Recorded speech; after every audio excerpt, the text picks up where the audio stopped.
মাদ্রাসার ছেলেরা, হ্যাঁ, এটা দেখে খুব আশান্বিত হয়েছে। এটা দেখে মানে বুকটা ভরে গেছে যে শুধু খারাপটা না, ভালোটাও আছে।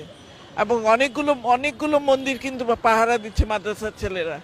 এটা একটা বিশাল, আমার মনে হয়, কি বলবো, আমার মনে হয় এটা একটা বিশাল অর্জনও বটে। যে আমার ভয় হচ্ছে যে ওখানে একটা মুসলমান বিরোধী দাঙ্গা যদি শুরু হয়ে যায়, তবে আমি আশা করব ওখানে যাই হোক, ভারতে যাই হোক, আমার কিচ্ছু আসে যায় না, আমার দেশে যেন না হয়। আপনারা দেখছেন হুজুররা কিভাবে মন্দির পাহারা দিচ্ছে। আপনারা তো সবসময় হুজুরদেরকে ভুল বুঝে আসতেছেন। আজকে দেখতেছেন হুজুররা তার প্রমাণ দিল।